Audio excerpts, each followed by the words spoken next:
Buenos días, Marta. Muchas gracias por estar con nosotros y cuéntanos un poco, tú has, entendido que tú has venido a España desde Cuba en 2022 y este año has creado una organización que se llama Me Too Cuba. Cuéntanos un poco.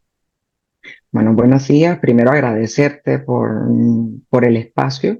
Salí de Cuba en el año 2022 con hija rumbo a Alemania con la intención de regresar, como siempre he regresado, pero la situación en Cuba ha empeorado, o sea, la criminalización del activismo eh, político, incluido el activismo feminista y el activismo LGBTIQ+, en Cuba eh, está mucho más criminalizada, el Estado se ha blindado mucho más contra nosotras y en 2023 tomo la dificilísima decisión de no volver a Cuba, algo que me ha costado mucho trabajo, fue un duelo muy grande, yo soy una mujer de 47 años, eh, no hay edades para emigrar, obviamente, o sea, yo creo que emigrar es un derecho humano, pero yo ¿Y te han exactamente reconocido, perdona Marta, a ti te han reconocido aquí en España como refugiada política?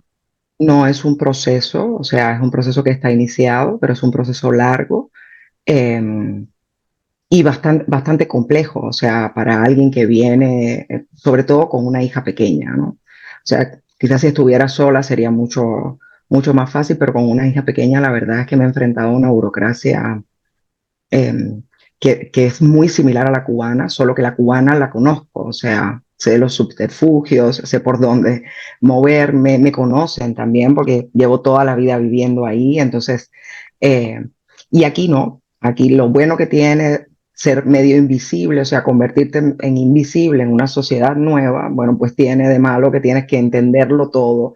eh, el sistema de educación, cómo funciona, en fin. Pero bueno, estoy bien acompañada, estoy representada.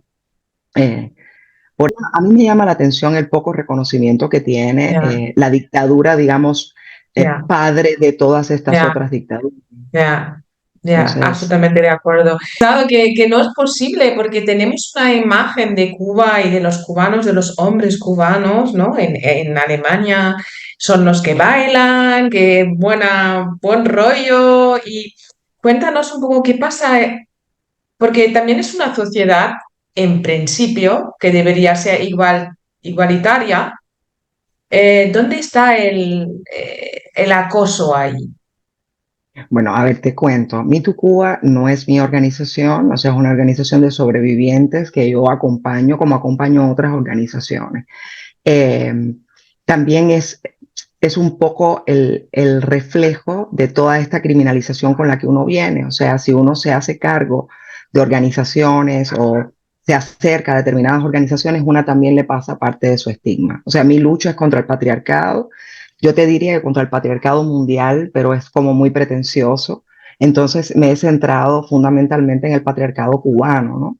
Que está directamente relacionado con el gobierno. O sea, porque si fuera un gobierno cambiante, digamos, que puedes elegir cada 4 años, pues cambiaría de pronto el signo, pero es que ha sido un gobierno que se ha sostenido durante 6 décadas, ¿no? Entonces sí, al inicio hizo cosas muy interesantes por las mujeres cubanas, ¿no? Las necesitaba. O sea, era un país donde se habían ido gran parte de los profesionales a inicios de la revolución, que tenía además unas tasas, por ejemplo, de aborto ilegal, con todos los riesgos que eso implicaba para la población, eh, altas y sobre todo que no era de acceso universal y gratuito. O sea, en Cuba el aborto nunca estuvo mal visto. Es muy raro esto y quizás responda al sincretismo religioso que hay en Cuba. O sea, la gente en Cuba no, fundamentalmente católica, o sea, es algo mezclado ahí con religiones afrocubanas que tienen otras concepciones del mundo, pero en realidad el aborto socialmente no era mal visto, solo que no estaba legislado. Y por supuesto, las mujeres que accedían eh, al aborto en condiciones insalubres eran las mujeres más pobres, las mujeres siempre preteridas por los sistemas políticos. Pero que entonces Mm, es un sistema que además ha ido en detrimento, y eso lo han tenido que reconocer, de todo bien por los bajos salarios que percibimos. O sea, entonces, toda es una gran cadena donde, de empobrecimiento, digamos que nacional, general, pero donde las mujeres, fundamentalmente, y las personas que maternan y cuidan, han tenido el mayor problema. O sea, yo creo que es un problema que lleva a cambios de estructuras, educación desde las infancias, en fin. Entonces, Pero perdona, ¿crees que aquí es peor que en Cuba? mira, creo que aquí se registra mejor. Sí, O sea, vale, eso es una cosa, pero el análisis sobre el Estado, es como si no igual. me hubiera movido del lugar. Ah, Por ok. ejemplo, o sea, vivo con una niña de 4 años y quiere jugar fútbol en la calle. Solo ves niños jugando fútbol en la calle, ves muy Mm. pocas niñas jugando fútbol en la calle. Y cuando ella intenta jugar, porque ella no tiene ese sesgo, además ha crecido sin ese sesgo por el hogar donde le ha tocado, ¿no? Le dicen, es que eres una niña, no puedes ser arquera o no puedes jugar ahora porque estamos jugando los niños y jugamos fuertes. Y ella le dice, mi mamá dice que yo puedo hacer todo lo que quiera. Entonces, Qué bien, eh, sí. Sí. yo creo que son sociedades muy parecidas por la herencia Ah, también que tenemos. Y la diferencia que noto es esa. O sea, aquí se ha abierto un debate duro, o sea, ha sido un debate duro, lo veo además con las sobrevivientes denunciantes, es fuerte, eh, muy estigmatizador, muy revictimizador, pero en Cuba ni siquiera tenemos posibilidad de ese debate. Y mm. piensa, o Sí, sea, que en España que quienes hay un gran movimiento de la sociedad contra esto, en casi todos los partidos, salvo Vox. yo creo que el patriarcado es lo que nos hace común. O sea, si te digo dividir hoy el mundo en comunismo y capitalismo con cualquiera de sus variantes, a mí no sé ya que me resulta, ¿no? O sea, Mm. yo hablaría más de común es ese patriarcado y lo que nos diferencia, y te insisto, es que eso se abra a debate y llegue a los medios de comunicación públicos. O sea, que esto se pueda hablar. Hoy, por ejemplo, yo Mm. amanecía con la denuncia de una madre que lleva 17 meses esperando por un juicio contra un hombre que ha abusado sexualmente de su hija pequeña. Las respuestas llegan, o sea, cuando salen, porque esto es la punta del iceberg, o sea, Mm. como en cualquier... Entonces, nosotros lo que podemos hacer es, si las familias escriben, pues darle alguna respuesta, mostrarle cierto camino legal, hacer algún cabildeo desde las redes sociales, pero no podemos atender directamente a esas familias, ¿no? No tenemos los recursos, no somos expertos, no tenemos legalidad. Y empiezo a trabajar ahí en una empresa, ¿me van a tocar el culo y cosas Es así muy o cómo probable, será? es muy probable y está totalmente naturalizado Aceptado. además. Ha habido varios Me Too en Cuba y otros que han impactado dentro de Cuba. Está el profesor Jorge Domínguez, un profesor de Harvard, con relaciones con Cuba. Aunque no hay ninguna víctima, sobreviviente, denunciante de Jorge Domínguez en Cuba, suponemos que es posible que eso haya ocurrido. Está también el de Armando Chaguaceda, un profesor cubano que está exiliado en México, que también participa de la oposición política, es un hombre valiosísimo dentro de el contexto cubano, dentro de la academia cubana.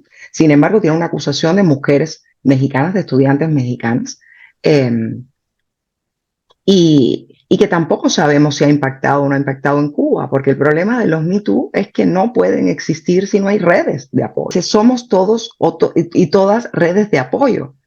O sea, Mm. y eso es lo que Cuba ha empezado a experimentar después del Me Too contra Fernando Becker, un cantautor cubano oficialista, eh,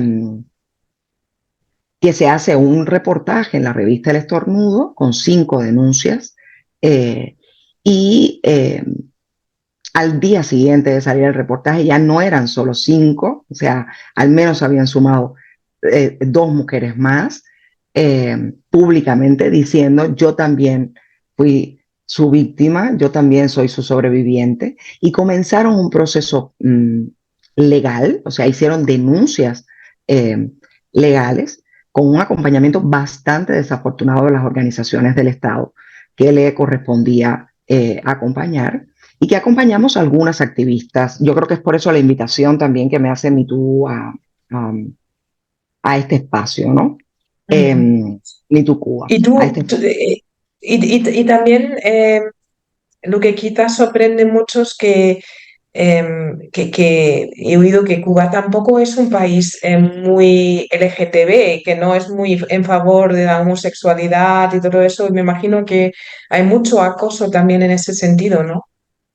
Y eso es algo que no está levantado y algo también que nos llama mucho la atención. O sea, por ejemplo, en el caso de MeToo, eh, no hay, no hay ningún caso. Es imposible. O sea, Mm. no puede ser que con la homofobia, la transfobia, que además está avalada por el Estado, no haya ningún caso. De, Y si tú ahora vuelves a Cuba, ¿te van a detener? mira, no lo sé. O sea, es muy probable. El Código Penal se ha blindado lo suficiente como para no querer voces como las mías en este tiempo que llevo fuera de Cuba, incluso antes de decidir el camino del exilio. Ellos han exiliado forzosamente a muchos de mis compañeros y compañeras, personas LGBTIQ+, hay feministas también en un exilio forzoso. Entonces, es la manera que tienen, porque estos sistemas además se mantienen de la desmemoria. Claro, cuando nos exilian, perdemos credibilidad. O sea, si decimos algo en determinados grupos, nos dicen, claro, o tú lo dices desde una mesa servida, estás a salvo. Stephanie tiene que cambiar. Es invivible. O sea, ya no insostenible, es invivible. O sea, no se puede, porque además, o sea, ya no son solo las carencias y todas las restricciones que uno puede tener como ser humano, que uno puede más o menos lidiar con eso. Es que ni siquiera lo puedes decir. Ya te digo, no solo es insostenible, es invivible en este minuto. Y no se recupera solo con una inyección a la economía. Necesita cambiar esas estructuras, necesita tener un debate, necesita sanar además de tanto daño, porque aquí el Estado ha sido un violento.